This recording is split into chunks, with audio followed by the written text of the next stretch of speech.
Bismillahirrahmanirrahim. Assalamualaikum warahmatullahi wabarakatuh. Hai teman-teman semua, berjumpa lagi bersama saya Alda Alfianti dengan NPM 201743500038. Pada video kali ini saya akan kembali ditemani oleh rekan saya yaitu Intan Dwi Rahayu yang akan hadir di hadapan teman-teman semua pada video sesi kedua. Pada video kali ini, kami akan membahas mengenai sebuah studi kasus terkait 3 model transportasi. Yaitu yang pertama model NWC atau Northwest Corner, lalu yang kedua ada model infeksi, lalu yang ketiga ada model VAM, yaitu Vogel Approximation Method. Baik teman-teman, tanpa berlama-lama, langsung saja kita mulai.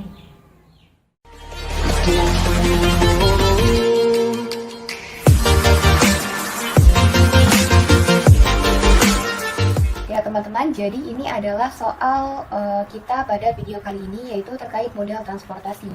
Pada soal dikatakan bahwa gandum dipanen di Midwest dan disimpan di 3 kota berbeda, yaitu di Kansas City, Omaha, dan Des Moines.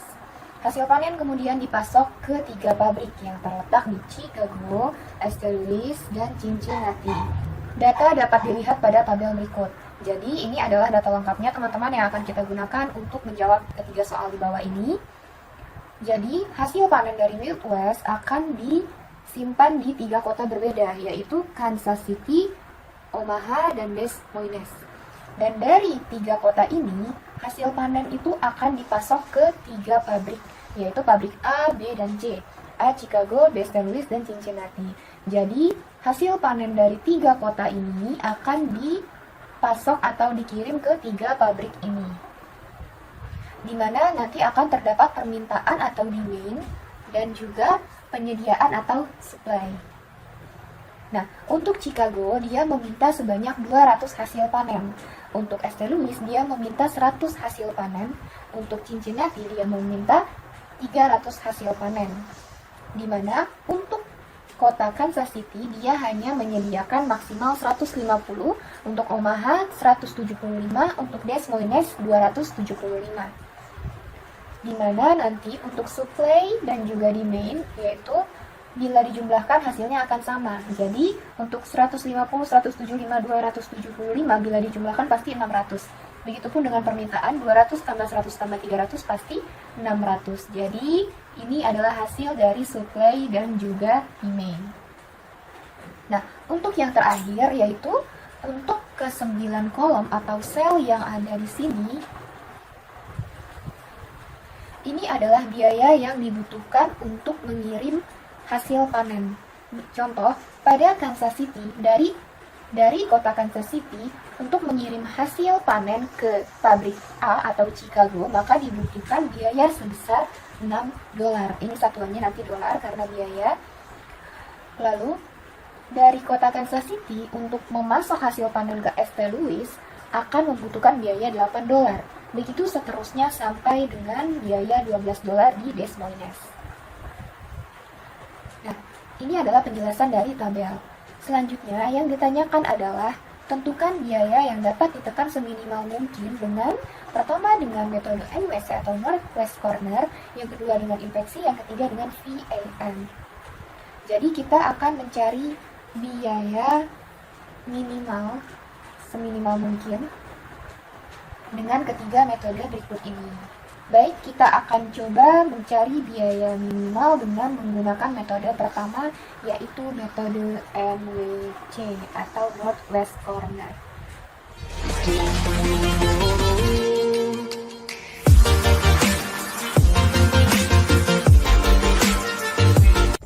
Baik, untuk menjawab soal nomor 1 atau yang pertama, yaitu dengan menggunakan metode NWC atau Northwest Corner. Metode NWC merupakan sebuah model transportasi atau penekanan biaya seminimal mungkin, berupa menyusun tabel awal dengan cara mengalokasikan distribusi barang mulai dari sel yang terletak pada sudut paling kiri atas. Jadi teman-teman, metode NWC ini sebenarnya bisa kita gambarkan melalui arah mata angin. Kalau kita lihat, arti dari Northwest adalah barat laut, sehingga Ia berpusat pada arah barat laut, yaitu menunjukkan ke arah berikut ini, yaitu arah pada sudut kiri paling atas. Seperti apa cara menjawab soal tadi dengan menggunakan metode NWC? Langsung saja kita simak lanjutan video berikut ini. Ya, jadi teman-teman, untuk menjawab pertanyaan pertama, yaitu model transportasi dengan NWC atau Northwest Corner, seperti penjelasan sebelumnya tadi, bahwa model ini ia berpacu pada arah barat laut, yaitu arah sudut kiri atas. Jadi dari tabel soal yang tadi, yang perlu kita perhatikan adalah biaya yang diperlukan untuk mengirim hasil panen. Jadi 9 kotak ini, 1, 2, 3, 4, 5, 6, 7, 8, 9. Selanjutnya, cara pertama yang harus kita lakukan adalah kita tentukan angka mana yang berada di arah ini, yaitu sudut kiri atas. Kalau kita lihat dari kotak ini, yang mengarah ke sudut kiri atas adalah ini, sudut kiri atas angka 6, yaitu 1A.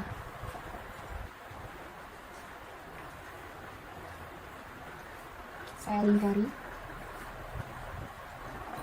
1A, yaitu angka 6. Selanjutnya, kita lihat perpotongan dari angka yang telah terpilih. Dari angka 6, dia memotong ini dan ini. Kita lihat, untuk permintaan dia meminta sebanyak 200, sedangkan suplai tersedia adalah 150. Nah, dari 200 dan 150 ini, perpotongannya, kita pilih angka yang paling kecil. Dari 150 dan 200, angka yang terkecil adalah 150. Maka kita tulis angka 150 di dalam kotak 6. Nah, selanjutnya karena sudah digunakan sebanyak 150, maka kita bisa coret suplainya menjadi habis. Sama-sama 150 digunakannya. Selanjutnya demand-nya dikurangi 150. Jadi 200 dikurang 150 adalah 50. Jadi permintaan masih ada sebanyak 50. Selanjutnya, karena suplai telah terpenuhi, berarti satu baris ini sudah tidak bernilai lagi. Jadi ini bisa kita tulis 0, bisa kita tulis 0. Karena nanti untuk setiap baris bila dijumlahkan hasilnya harus memenuhi suplai. Sedangkan untuk setiap kolom bila dijumlahkan harus memenuhi demand. Kalau kita perhatikan, untuk baris capacity sudah berjumlah 150. 150 tambah 0 tambah 0 maka 150. Maka dari itu, kita tulis 0 dan 0 di sini karena 150-nya sudah terpenuhi di sini. Baik, selanjutnya, kolom yang tersisa adalah kolom ini. Nah, dari kolom yang tersisa, kita cari lagi mana angka yang berada di sudut kiri atas. Dari sini sudut kiri atas, maka angka ini, 7. Nah, dari angka 7 ini kita perhatikan kembali perpotongannya, yaitu permintaannya 50 dan suplainya adalah 175. Dari 50 dan 175 pilih kembali angka terkecil, yaitu 50, lalu letakkan di dalam. Selanjutnya, karena 50 telah digunakan, maka bisa kita coret. Lalu angka yang disuplai kita kurangi 50, jadi sisa 125. Selanjutnya adalah kita lihat untuk kolom Chicago 150 ditambah 50 hasilnya sudah 200 dan untuk demandnya pun sudah habis, sudah tidak ada permintaan lagi. Maka untuk yang tersisa bisa kita tulis 0 karena semuanya telah terpenuhi, dijumlahkan 200 dan permintaannya pun sudah habis. Maka selanjutnya kolom yang tersisa lagi, yaitu kolom 4 ini. Dari 4 kotak ini kita pilih lagi yang sudut kiri atas, yaitu ini ya, 11. Kita lihat lagi berapa demandnya, 100, dan berapa suplainya, 125. Mana yang terkecil antara 100 dan 125, yaitu 100, maka kita tulis 100. Berarti sudah terpenuhi, permintaannya hilang. Selanjutnya suplainya berkurang 100, jadi sisa 25. Karena permintaannya sudah habis, maka satu kolom ini sudah terpenuhi, maka kita tulis 0. Begitu dijumlahkan hasilnya 100. Ya, tersisa tinggal 2 kotak. Kalau sudah tersisa seperti ini, maka kita bisa dahulukan di kotak atas. Kita lihat kotak atas. yang 11. Permintaannya 300, sedangkan suplainya 25. Kita pilih yang terkecil berarti 25. Kita tulis, berarti ini sudah habis. Selanjutnya ini dikurangi 25, berarti 275. Selanjutnya kotak terakhir, yaitu ini. Kita lihat, permintaannya 275 dan suplainya juga 275. Berarti untuk pemilihan kita pilihnya sama aja 275. Maka permintaannya telah terpenuhi, suplainya pun telah habis untuk memenuhinya. Nah, dari sini teman-teman, maka semua kotak telah tersedia nilai masing-masing dari 150, 50, 0 sampai dengan 275. Maka selanjutnya dari sini kita bisa menentukan biaya total.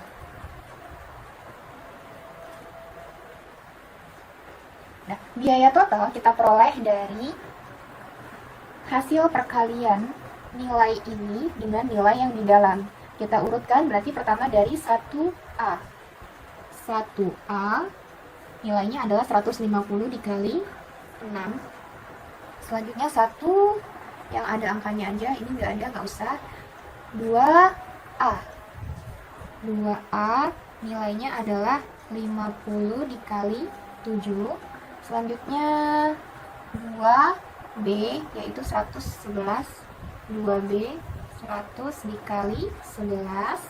Selanjutnya 2C 25 11. 2C 25 dikali 11. Selanjutnya ke yang ketiga, tidak ada 3C 275 12. Sama dengan 900,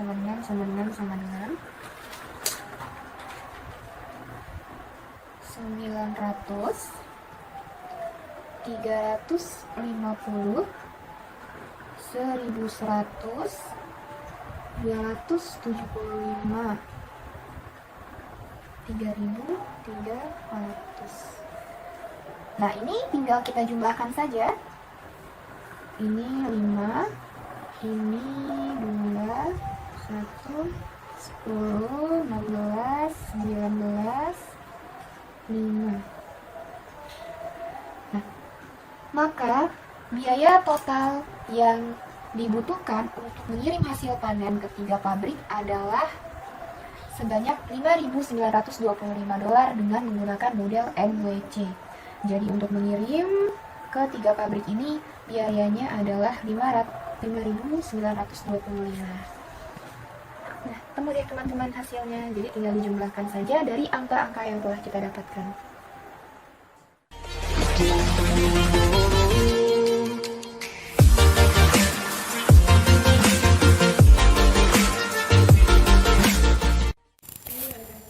Baik, untuk menjawab soal nomor 2 yaitu dengan menggunakan metode infeksi.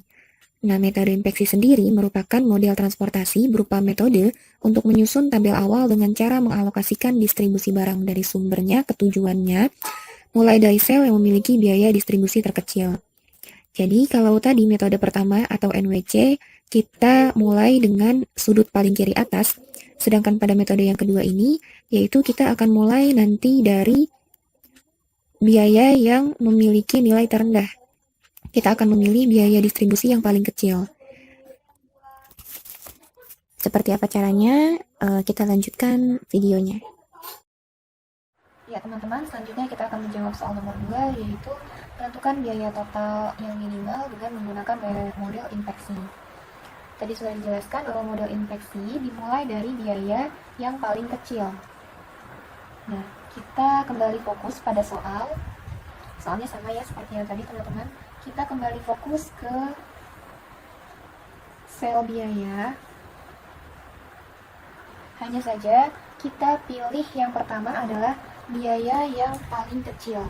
Jadi dari 6, 8, 10, 7, 11, 11, 4, 5, 12 yang paling kecil yang kita pilih. Maka yang paling kecil angkanya adalah 4.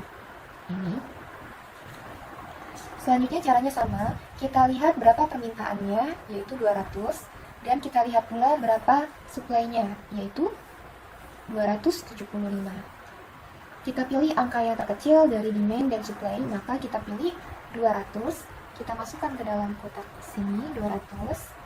Nah, karena sudah digunakan atau sudah terpenuhi 5-nya, maka kita coret.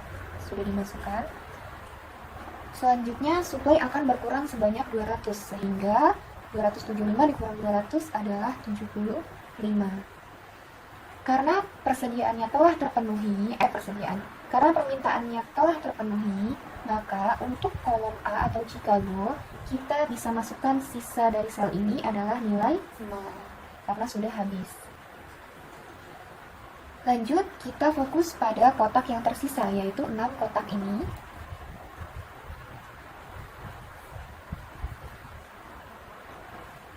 Nah, dari 6 kotak ini, 8, 10, 11, 11, 5, 12, pilih kembali angka yang paling kecil atau biaya yang paling minimum.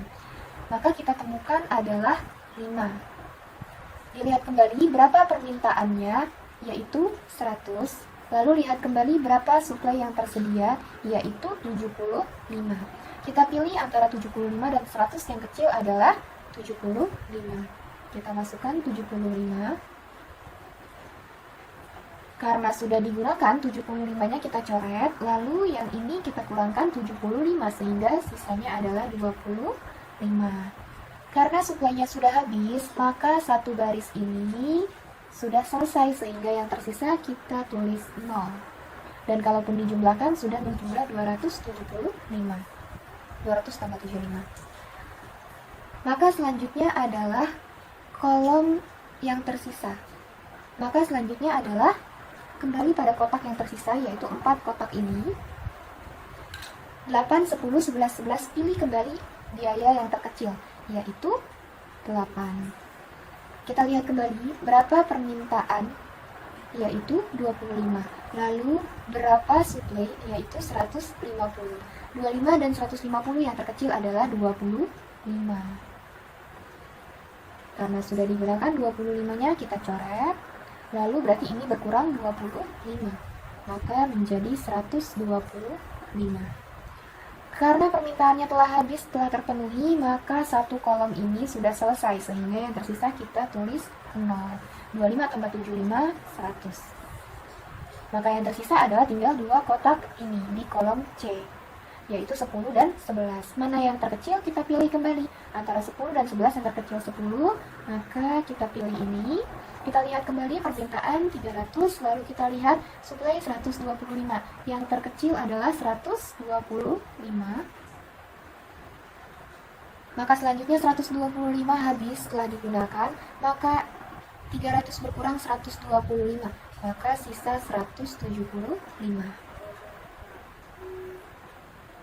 Karena suplainya yang dicoret, suplainya yang telah habis, maka satu baris ini telah selesai. Bila dijumlahkan 25 tambah 125 adalah 150. Maka yang terakhir yaitu kotak dengan biaya 11.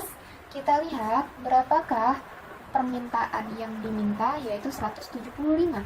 Dan berapakah suplainya, yaitu 175 juga. Karena sama, maka kita masukkan 175. Berarti permintaannya telah terpenuhi dan suplainya dikurang 175, maka habis. Maka semua suplai dan permintaan telah terpenuhi dan semua kolom biaya telah mengalami perubahan nilai. Maka dari sini sama seperti yang cara sebelumnya, kita bisa menentukan biaya totalnya, yaitu dengan menjumlahkan tiap kotak yang berisikan nilai-nilai ini. Berarti yang pertama kita lihat dari garis 1, yaitu ini ya, 25 dan 8, 1B. Berarti 1B sama dengan 25 dikali 8. Selanjutnya 1C yaitu 125 dikali 10. Lanjut ke yang kedua, ini tidak usah karena 0, ini ya, 2C yaitu 175 dikali 11.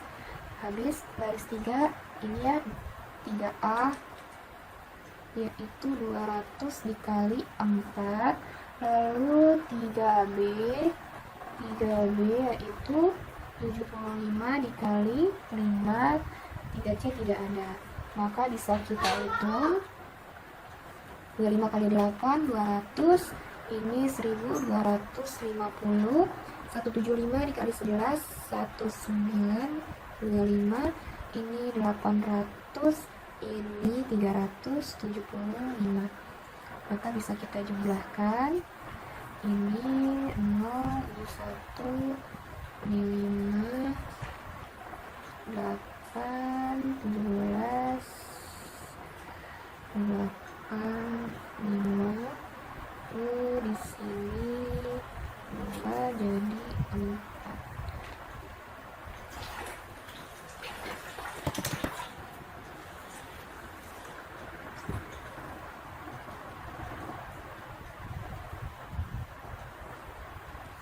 Maka kita dapatkan biaya total dengan menggunakan model infeksi yaitu sebesar $4.550. Jadi dengan menggunakan model infeksi yaitu biaya terkecil, diperoleh biaya total yang berbeda dengan yang pertama tadi model MWC. Kalau MWC tadi sebanyak 5.000 lebih, kalau ini 4.000 lebih. Nanti tinggal kita lihat dengan menggunakan model yang ketiga yaitu VAM. Maka kita akan lanjut untuk menjawab soal nomor 3.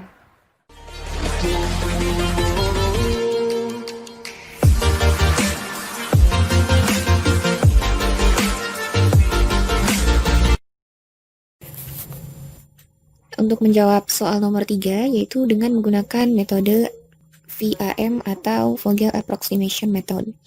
Nah, metode VAM merupakan model transportasi berupa metode untuk menyusun tabel awal dengan cara mencari selisih biaya terkecil dengan biaya terkecil berikutnya untuk setiap kolom maupun baris. Jadi teman-teman, untuk metode yang ketiga ini atau VAM, kita akan mulai dengan mencari selisih dua biaya terkecil dari tiap-tiap baris dan kolom. Seperti apa caranya? Mari kita lanjutkan. Nah teman-teman, yang selanjutnya yaitu kita akan menjawab soal nomor 3 dengan menggunakan VAM model. Tadi sudah dijelaskan, yaitu dia lebih terfokus pada selisih biaya terkecil baris dan kolom. Jadi nanti ada dua biaya terkecil, kita pilih, lalu kita selisihnya kita cari atau kita kurangkan. Kita kembali fokus kepada angka biaya. Nah, dari ke-9 kotak ini, kita tentukan nilai terkecilnya tiap baris dan juga kolomnya. Di sini saya tambahkan satu kolom, yaitu kolom I, ini untuk menulis nanti selisihnya, lalu di bawah juga ditambahkan. Maka yang pertama kita bisa mulai dari baris 1. Kita lihat ada angka 6, 8, dan juga 10, maka kita pilih dua angka terkecil, yaitu berarti 6 dan 8. Maka kita tulis selisihnya 8 dikurang 6, terbesar kurang terkecil, yaitu 2. Lalu baris kedua, kita pilih lagi dua angka terkecil, yaitu 7 dan 11. Kita kurangkan 11 dulu, lalu kurang 7 sama dengan 3. Baris selanjutnya yaitu 4, 5, dan 12. Maka yang terkecil adalah 4 dan 5. Maka kita tulis 5 dikurang 4 sama dengan 1. Semua baris telah selesai, maka selanjutnya kita masuk ke bagian kolom. Dimulai dari kolom A, kita pilih yang terkecil di antara 6, 7, dan 4. Berarti ada 6 dan 4. Berarti 6 dikurang 4 sama dengan 2. Lanjut kolom B, berarti 8, 11, 5, kita pilih berarti 8 dan 5. 8 dikurang 5 sama dengan 3. Lanjut ke kolom terakhir C, 10, 11, 12, maka kita pilih 10 dan 11. Berarti 11 dulu dikurang 10, 1. Nah, setelah kita dapatkan seluruh nilai selisih dari baris dan juga kolom, selanjutnya dari ke-6 nilai ini, kita pilih nilai yang terbesar. Yang pertama ada 2, 3, 1, 1, 3, 2. Maka angka terbesar adalah 3. Ada dua nilai, yaitu yang pertama garis ini, kedua kolom ini. Nah, kita bisa bebas memilih mau pilih yang ini atau yang ini. Kalau di sini saya pilih yang ini. Saya pilih garis ini. Nah, lalu kita lihat lagi untuk angka biaya pada garis yang kita pilih, yaitu yang ini, ada 7, 11, dan 11. Selanjutnya, dari nilai ketiga ini, kita pilih nilai yang paling kecil. Dari 7, 11, 11, berarti yang terkecil adalah 7. Lalu dilanjutkan seperti cara sebelumnya. Kita lihat berapa nilai permintaannya, yaitu 200. Lalu berapa supply-nya, yaitu 175. 200 dan 175. Kita pilih angka yang terkecil. Ini 2 ya. 200, 175 berarti 175. Maka 175 habis setelah digunakan, lalu yang 200 dikurang 175 maka sisa 25. Karena suplainya telah habis, maka satu baris ini sudah selesai, maka kita tulis sisanya menjadi 0. Nanti 175 tambah 0 adalah 175. Nah, maka telah selesai proses pertama untuk menentukan satu baris suplai ini. Nah, untuk selanjutnya kita akan kembali menentukan nilai selisih dari kotak-kotak yang tersisa, yaitu ada 6, 8, 10, 12, 5, dan 4. Selanjutnya kita pindah ke tabel kedua. Lalu kita tulis kembali angka-angkanya. Kita mulai lagi dari baris yang pertama ini. Di sini ada angka 6, 8, dan 10. Kita ambil dua nilai terkecil, berarti ada 6 dan 8. Kita kurangkan, 8 kurang 6, 2. Baris selanjutnya yaitu ada 7, 11, dan 11. Untuk baris selanjutnya tidak kita hitung karena nilai suplainya telah habis. Maka kita langsung saja ke baris ketiga. Di sini ada 4, 5, dan 12. Maka dua angka terkecilnya adalah 4 dan 5. Maka selisihnya adalah 1. Lalu baris setelah selesai selanjutnya kolom. Kolom A ada 6, 7, dan juga 4. Ini masih ada nilai demand-nya, maka masih bisa kita pilih dua angka terkecilnya, yaitu 6 dan 4. Berarti selisihnya adalah 2. Lalu di kolom B ada 8, 11, dan 5, maka dua angka terkecil 8 dan 5. 3. Selanjutnya kolom C ada 10, 11, 12, maka 10 dan 11 yang kita pilih 1. Lalu cara yang sama seperti yang awal tadi, kita pilih angka terbesar dari nilai selisih yang telah didapat. Di sini ada 2, 3, 1, 1, 2. Maka nilai yang terbesar adalah 3. Selanjutnya dilihat nilai biayanya di kolom B yang sejajar dengan angka yang kita pilih tadi. Di sini ada 8, 11, dan 5. Dipilih dari ketiga ini yang terkecil, yaitu 5. Selanjutnya lihat kembali nilai permintaan atau demand, yaitu 100. Lalu untuk supply yaitu 275. Kita pilih dari 100 dan 275 yang terkecil adalah 100. Maka dia habis setelah digunakan. Lalu ini dikurangi 100, maka tinggal 175.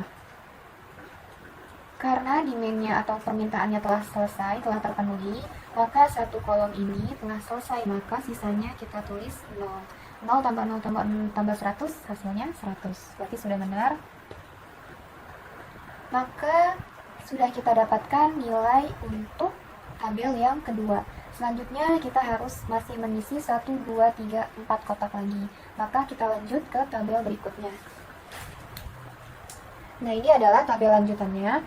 Maka kita mulai lagi dengan menentukan selisih dua nilai terkecil. Kita mulai lagi dari baris pertama. Dua nilai terkecilnya yaitu berarti 6, 8, 10, 6, dan 8. Maka selisihnya adalah 2. Lalu baris kedua ada 7.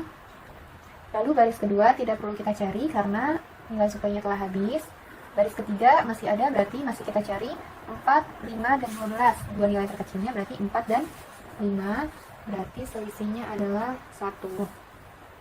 Selanjutnya yaitu kolom A yaitu nilai 2 terkecil 6 dan 4. Maka selisihnya adalah 2.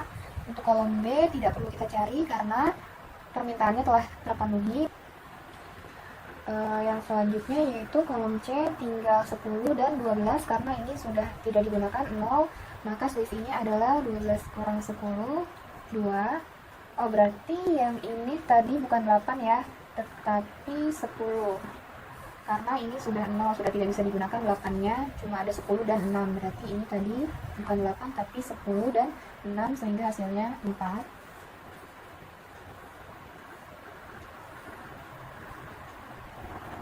Lalu yang ini juga sama, berarti cuma ada 4 dan 12, berarti 12 dikurang 4, karena ini sudah ada nilainya. 12 kurang 4 adalah 8.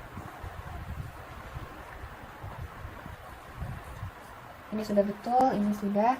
Nah, maka sudah kita dapatkan nilai selisihnya. Selanjutnya dari nilai selisihnya kita pilih kembali yang terbesar dari 2, 2, 8, dan 4. Maka nilai yang terbesar adalah 8. Lalu kita lihat biayanya ada 12, 5, dan 4. Kita pilih yang terkecil, maka 4 yang terpilih. Lihat kembali nilai demand-nya atau permintaannya, yaitu 25, sedangkan supply-nya yaitu 175. 175 dan 25 kita pilih yang terkecil, maka 25. Maka dia habis, lalu nilai supply-nya berkurang 25 sehingga menjadi 150.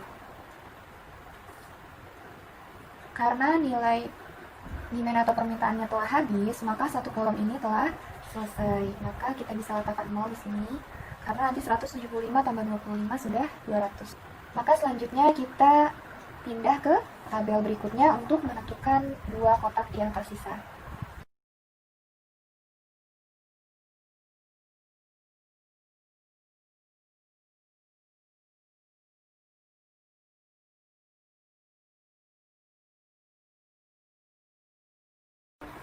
Maka selanjutnya di tabel yang terakhir kita tentukan kembali selisih dari dua nilai terkecil.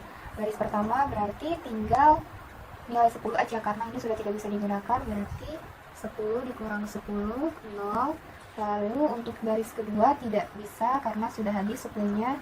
Untuk baris yang ketiga tinggal 12, maka 12 kurang 12, 0. Kolom ini sudah terpenuhi, tidak bisa, ini sudah terpenuhi, tidak bisa, maka tinggal ini, yaitu ada 10 dan 12, maka selisihnya adalah 2. Dari ketiga nilai ini kita pilih yang terbesar, maka kita dapatkan 2. Selanjutnya kita lihat kolomnya, yaitu ada 10, 11, dan 12. Kita pilih yang terkecil, maka kita pilih 10. Lihat nilai demand-nya atau permintaannya, yaitu 300, sedangkan supply-nya yaitu 150. 300 dan 150, pilih yang terkecil, maka 150. Berarti ini habis, ini berkurang 150 menjadi 150. Selanjutnya masih sisa satu kotak lagi atau satu sel lagi. Maka langsung saja kita hitung 12, nilai demand-nya atau permintaannya adalah 150 dan supply-nya pun 150. Maka kita pilih yang terkecil, sama aja berarti 150. Berarti telah terpenuhi permintaannya dan supply-nya pun telah habis, dikurang 150. Nah, maka dari sini sudah kita dapatkan nilai untuk setiap biayanya. Setelah semuanya terisi, maka langkah terakhir adalah kita bisa menentukan biaya totalnya. Caranya masih sama, tinggal kita kalikan saja. Berarti yang pertama 1C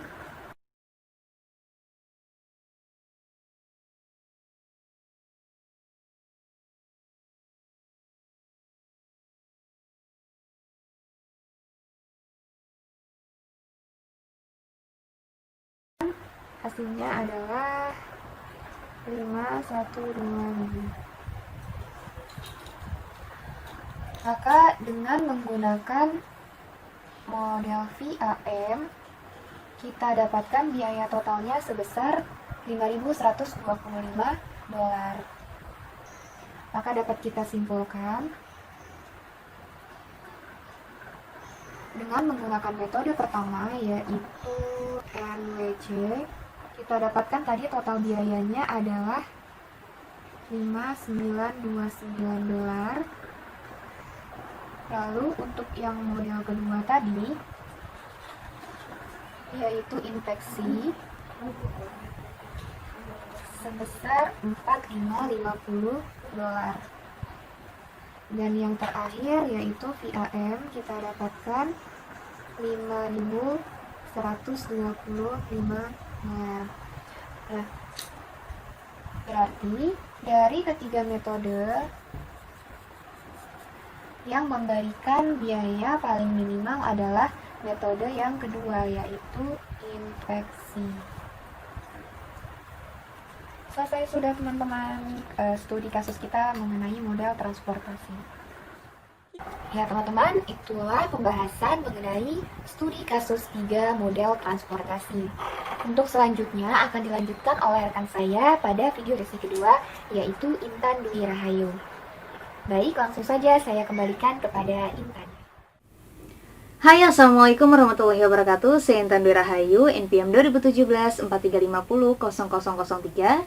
Di video kali ini saya bersama rekan saya akan menjelaskan studi kasus untuk model transportasi, namun akan lebih terfokus untuk metode NWC, inspeksi, dan FEM. Tanpa berlama-lama lagi, langsung saja kita mulai. Baik teman-teman, di sini saya sudah menampilkan ringkasan soal untuk studi kasus di video kali ini. Jika kalian ingin melihat soal yang lebih lengkapnya, bisa mengunjungi link yang sudah kami sediakan di deskripsi video ini.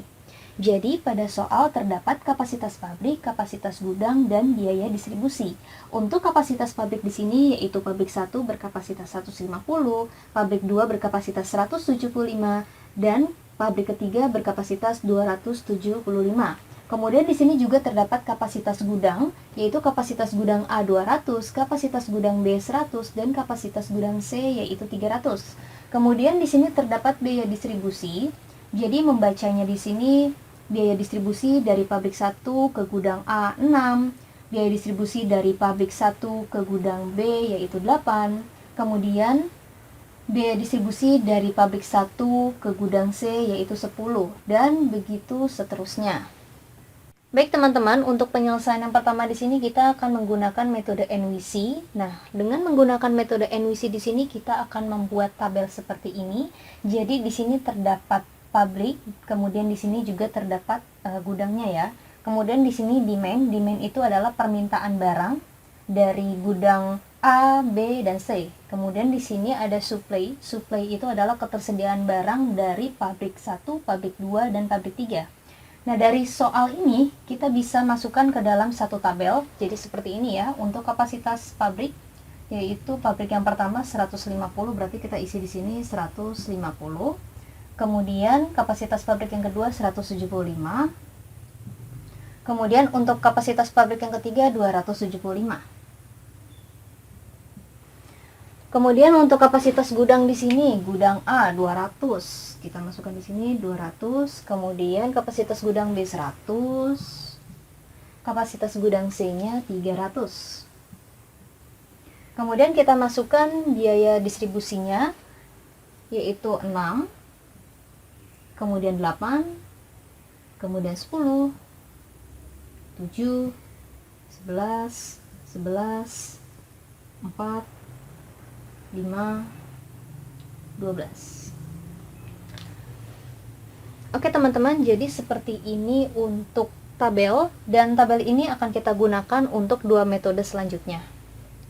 Hanya caranya saja yang berbeda di setiap metodenya. Baik teman-teman, untuk pengerjaan menggunakan metode NWC di sini, kita akan mulai dari sel paling kiri atas. Nah, sel paling kiri atas itu adalah angka 6. Angka 6 ini terletak di gudang A dan di pabrik 1.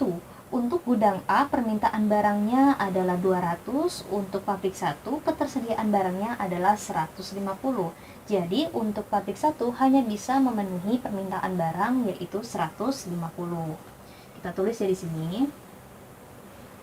Nah, berarti untuk permintaan barangnya belum tercukupi nih. Nah, karena sudah digunakan semua, berarti di sini kita coret. Kita lihat lagi, permintaan barangnya kan 200, sedangkan untuk pabrik 1 itu hanya bisa memenuhi 150, berarti masih kurang 50 lagi. Nah, kita cari ke bawah.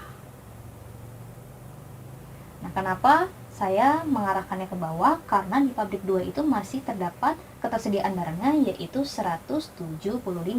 Berarti 175 dikurang 50 menghasilkan 125. Ini kita coret ya. Nah, di sini kita tambah jadi 50. Nah, berarti untuk permintaan barang pada gudang A sudah selesai. Kita akan lanjut untuk ke gudang yang B, berarti panahnya ke sini ya, teman-teman. Nah, kita lihat untuk gudang yang B ini permintaan barangnya adalah 100. Untuk ketersediaan barang di pabrik yang kedua adalah 125, berarti mencukupi nih. Nah, di sini kita tulis aja 100. Berarti di sini sudah berkurang ya. Sini tinggal 25. Karena permintaan barang di gudang B sudah selesai, kita lanjut ke gudang yang C. Oke. Nah, untuk gudang yang C di sini kita lihat permintaan barangnya itu 300, sedangkan untuk ketersediaan barang di pabrik yang kedua adalah 25, berarti masih kurang nih ya. Kita tetap di sini nulis 25. Nah, ini berarti sudah habis. Karena masih kurang, kita turun ke bawah. Nah, kenapa turun ke bawah? Karena pabrik ketiga itu masih memiliki ketersediaan barang yaitu 275. Berarti kita tinggal tulis kekurangannya saja. Berarti di sini tetap ya 275 karena sudah pas nilainya. Nah, berarti sudah selesai nih untuk permintaan barang di gudang yang C. Berarti sudah selesai juga untuk pengerjaannya. Kita bisa tentukan untuk total biayanya. Total biaya, berarti kita tulis aja di sini 6 dikali 150, kemudian ditambah 7 dikali 50, kemudian ditambah 11 dikali 100, kemudian ditambah 11 dikali 25, ditambah lagi 12 dikali 275, sehingga menghasilkan nilai 5.925. Oh ya teman, untuk nilai-nilai yang lain kita tulis 0 saja ya, karena kan sudah tercukupi nih permintaan barangnya di alur yang sudah kita kerjakan yang tadi. Berarti di sini 0, 0, kemudian di sini 0, dan di sini juga 0. Seperti ini pengerjaan menggunakan metode NWC.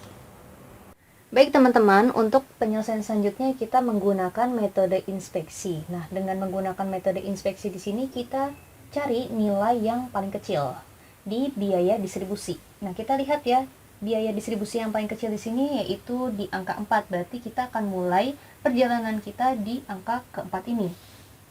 Dan angka 4 ini terdapat di pabrik ketiga gudang A. Nah, kita lihat untuk permintaan barang di gudang A itu kan 200, sedangkan ketersediaan barang di pabrik yang ketiga itu 275. Berarti bisa mencukupi nih. Kita di sini tulis 200. Berarti permintaan barang untuk gudang A sudah selesai, dan di sini kita coret bukan 275 lagi, tapi 75. Nah, kemudian kita cari lagi nilai satu tingkat lebih tinggi dari angka 4, berarti di sini angka 5 ya teman-teman. Nah, berarti jalurnya kita ke angka 5. Nah, untuk angka 5 ini kita lihat dia terdapat di pabrik ketiga, kemudian di gudang yang B. Nah, untuk gudang B itu permintaan barangnya 100. Sedangkan ketersediaan barang di pabrik yang ketiga adalah 75. Berarti di sini kita hanya bisa mencukupi 75 saja.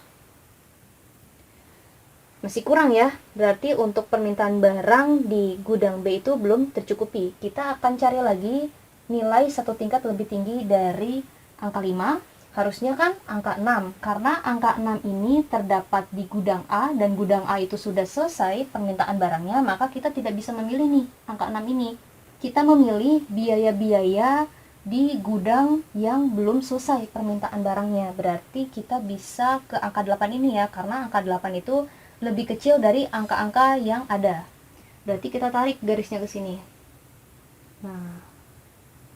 Nah, untuk angka 8 di sini terdapat di gudang B, kemudian di pabrik pertama. Nah, untuk pabrik yang pertama di sini kan 150 nih ketersediaan barangnya, berarti bisa mencukupi. Berarti di sini kita bisa isi 25. Oh ya, ini untuk 75 sudah selesai ya, kita coret aja. Nah, untuk 150 dikurang 25 berarti menghasilkan 125. Berarti untuk permintaan barang di gudang B sudah selesai nih teman-teman. Kemudian teman-teman kita cari lagi biaya distribusi satu tingkat lebih tinggi daripada 8. Berarti di sini angka 10 ya teman-teman. Berarti panahnya itu ke sini. Nah, Kita lihat berarti angka 10 ini kan terdapat di gudang C dan di pabrik yang pertama. Untuk pabrik yang pertama itu ketersediaan barangnya 125, sedangkan permintaan barang di gudang yang C itu 300. Berarti di sini kita hanya bisa mencukupi 125. Nah, berarti di sini kita coret karena udah habis.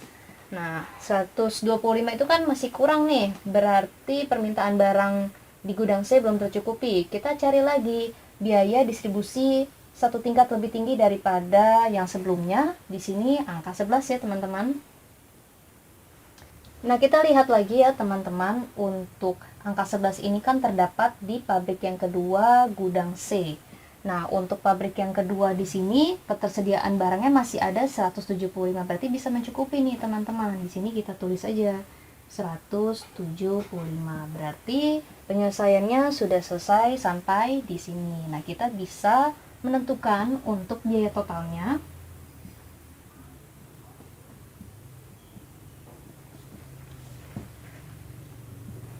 Biaya totalnya di sini berarti dari 4 ini ya.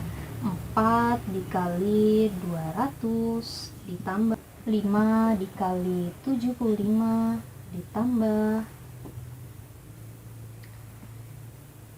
8 dikali 25 ditambah 10 dikali 125 ditambah 11 dikali 175, sehingga menghasilkan 4.550. Kemudian teman-teman, untuk nilai-nilai yang lainnya kita bisa isi dengan angka 0. Nah, seperti ini ya teman-teman. Oke, begitu cara menyelesaikan menggunakan metode inspeksi. Baik teman-teman, untuk penyelesaian menggunakan metode FEM di sini, kita akan hitung terlebih dahulu nilai selisih dari dua nilai terkecil pada setiap baris dan pada setiap kolom. Kita mulai dari baris yang pertama ini ya. Kita lihat untuk baris yang pertama dari pabrik 1, yaitu ada 6, 8, 10. Nah, kita akan tentukan dua nilai terkecil, berarti 8 dan 6 ya. Kita hitung di sini, 8 dikurang 6 akan menghasilkan nilai 2. Kemudian untuk pabrik yang kedua di sini terdapat nilai 7, 11, 11. Berarti di sini dua nilai terkecilnya adalah 11 dikurang 7 menghasilkan nilai 4. Kemudian untuk pabrik yang ketiga di sini terdapat nilai 4, 5, dan 12. Berarti dua nilai terkecil di sini 5 dikurang 4.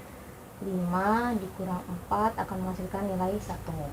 Selanjutnya kita akan mencari nilai selisih pada setiap kolomnya. Nah, untuk kolom pada gudang A yaitu 6, 7, 4. Berarti di sini nilai terkecilnya adalah 6 dan 4. 6 dikurang 4 akan menghasilkan nilai 2. Kemudian kolom pada gudang B yaitu terdapat nilai 8, 11, dan 5. Berarti di sini 8 dikurang 5 akan menghasilkan nilai 3. Kemudian untuk kolom pada gudang C ada 10, 11, dan 12. Berarti nilai terkecilnya ada 11 dan 10.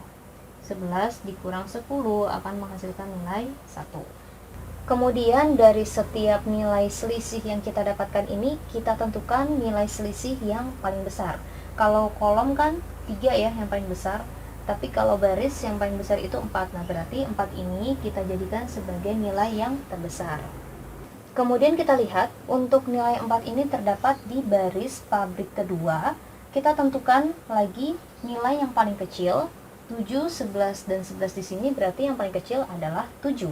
Nah, kemudian kita lihat untuk permintaan barang pada gudang A adalah 200, sedangkan ketersediaan barang pada pabrik 2 adalah 175. Berarti di sini sudah maksimum ya. Kita di sini tulis 175. Untuk permintaan barang berarti belum terpenuhi. Nanti kita akan lanjutkan untuk langkah yang selanjutnya agar permintaan barang di sini terpenuhi. Berarti ini kita coret saja ya. Karena untuk ketersediaan barangnya sudah habis. Oke. Kemudian kita lanjut lagi perhitungan seperti yang sebelumnya untuk mendapatkan nilai selisih. Untuk baris yang pertama masih tetap ya 8 dikurang 6, karena 8 dan 6 itu masih nilai yang terkecil. Kemudian untuk baris yang kedua tidak bisa lagi ya. Kemudian untuk baris yang ketiga di sini masih sama ya, 5 dan 4 yang terkecil. 5 dikurang 4 masih dengan 1. Selanjutnya untuk kolom di sini berarti sama ya, 6 dikurang 4 2. Kemudian di sini masih tetap 8 dikurang 5. Kemudian untuk kolom yang ini berubah ya, berarti 12 dikurang 10, karena 11-nya udah nggak bisa dipakai lagi. 12 dikurang 10 menghasilkan nilai 2. Kita tentukan kembali nilai selisih yang paling besar. Kalau dari baris itu hanya ini ya, yang paling besar yaitu 2. Kemudian dari kolom yang paling besar itu adalah 3. Nah, berarti 3 ini adalah nilai selisih yang paling besar. Nah, kemudian kita akan mengeksekusi kolom pada gudang B ini. Kita lihat nilai yang paling kecil, yaitu angka 5 ya. Kemudian kita lihat untuk permintaan barang pada gudang B adalah 100, sedangkan ketersediaan barang di pabrik ketiga adalah 275, berarti bisa terpenuhi nih. Di sini kita masukkan nilai 100. Dengan begitu, ini dicoret, tinggal 175.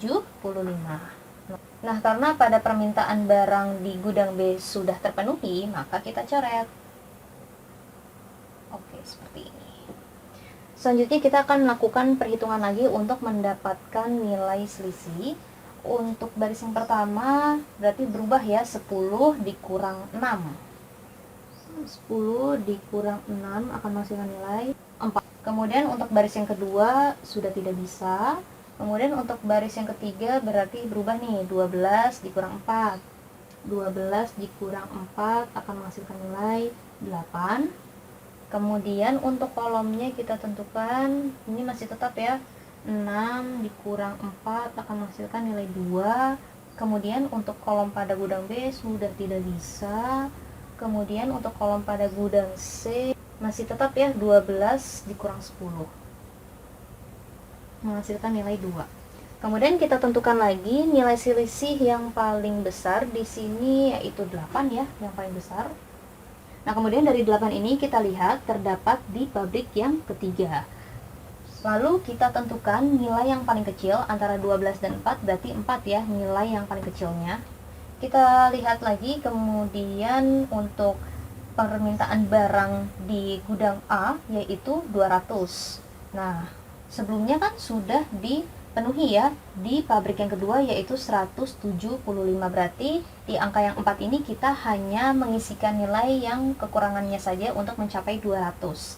Kita lihat lagi untuk pabrik yang ketiga itu ketersediaan barangnya adalah 175, berarti bisa nih mencukupi. Kita hanya meminta 25 saja, berarti di sini dicoret tinggal 150.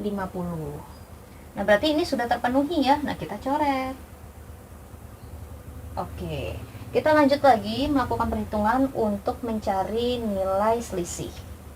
Untuk baris yang pertama 6 sudah tidak bisa, 8 sudah tidak bisa, berarti tinggal angka 10. Selanjutnya untuk baris yang kedua sudah tidak bisa ya. Kemudian untuk baris yang ketiga ini hanya angka 12 saja. Kemudian untuk kolom sudah tidak bisa. Kemudian untuk kolom yang gudang B ini juga sudah tidak bisa ya. Nah, kemudian untuk kolom pada gudang C ini masih bisa nih, 12 dikurang 10 masih tetap ya dia, yaitu 2. Nah, kemudian kita tentukan lagi nilai selisih yang paling besar di sini adalah 12. Nah, kita lihat 12 itu terdapat di baris pabrik ketiga ya.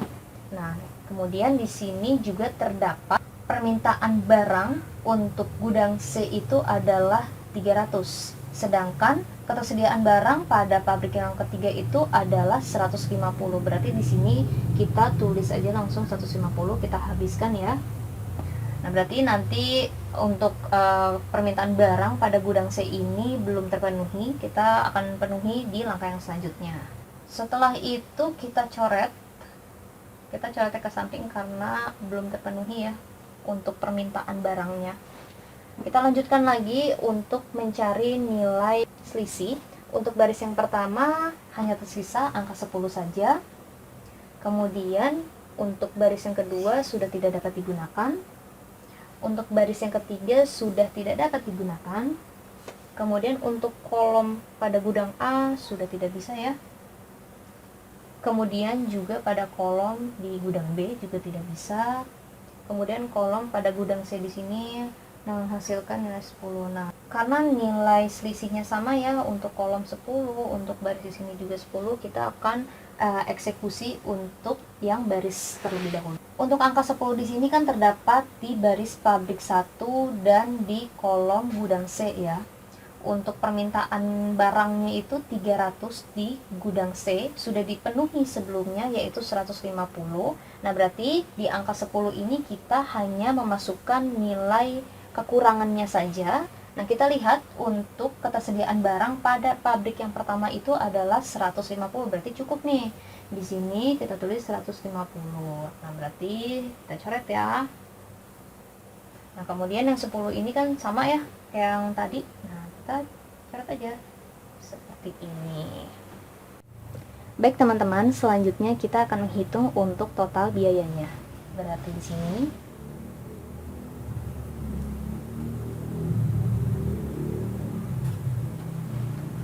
7 dikali 175 ditambah 4 dikali 25 ditambah 5 kali 100 ditambah 12 kali 150, kemudian ditambah 10 kali 150, sehingga menghasilkan total 4025.